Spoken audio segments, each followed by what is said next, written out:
Hi, I'm McCall McPherson, co-founder and PA at Modern Thyroid Clinic, and I wanted to talk to you today about why your doctor might say you don't have hypothyroidism or that your medication is fine and you still feel terrible. So to do that, I want to really dig into how your thyroid works and what information your doctor is getting that would make him or her think that, right? So bear with me with the biochemistry. Let's start down here. So your brain sends a message to your thyroid, right? By way of a hormone called TSH, thyroid stimulating hormone. So it does just that, right? It stimulates your thyroid.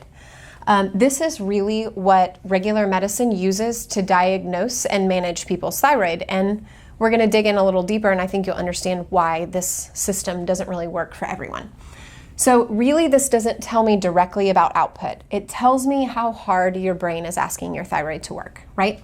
So this stimulates your thyroid, and your thyroid secretes a hormone called free T4. I want you to think about free T4 like a precursor hormone, an inactive hormone. So it doesn't actually impact how you feel at all. It just is kind of like crude oil is to gasoline. So we need crude oil to make gas, to make our car run, but we can't put it directly in our car, right? It has to be activated. It has to be converted to a usable form. So thyroid secretes free T4, and really one of two things happen. Well, one of three things, actually. Either your T4 is converted to what we want it to be converted to, free T3. This is our moneymaker. This is our thyroid gasoline. It's really the only thing that dictates whether you're hyper, hypo, or just right, euthyroid, okay? So everything relies on this T3.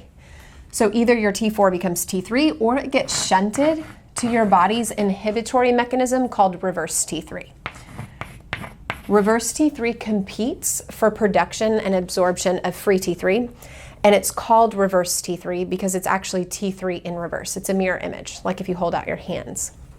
So let's kind of put these pieces together, okay?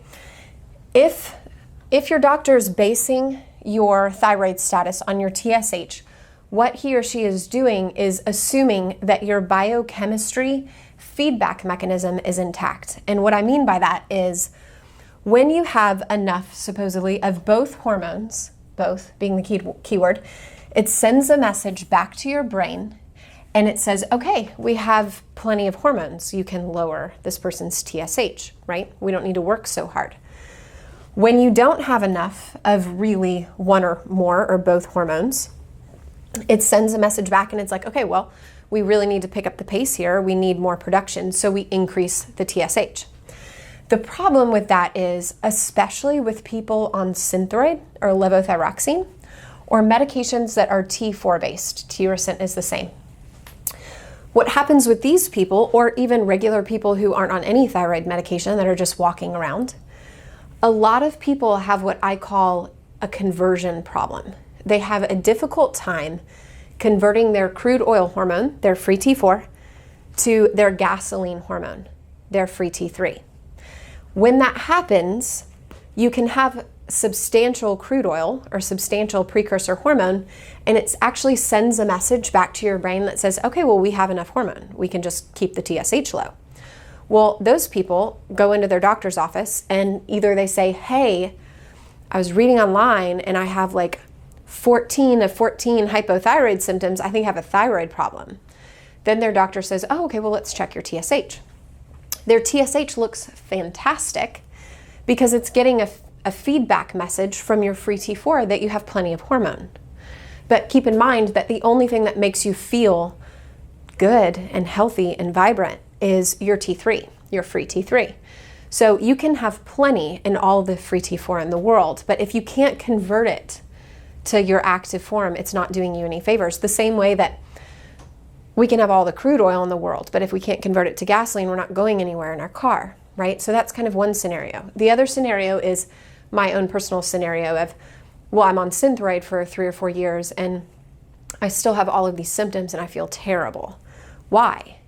The doctor says, oh, well, your TSH looks fine, so you don't need any more thyroid medication, or in my case, you need less because it's too low.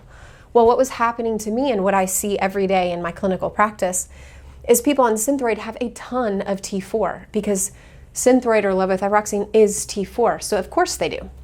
Meanwhile, they're very deficient in T3 and often their reverse T3 is elevated. All of this combined just sends a message back to the brain and says, we don't need to work as hard. Lower the TSH. And people are left feeling miserable, and they're left having their doctors tell them that their labs are fine, that this free T3 and free T4 reverse T3, that's silly business. Who needs that anyway? When really, it's impossible to know someone's thyroid status unless you have this information. Because if I had to prioritize importance, TSH would be on the lower end of the spectrum.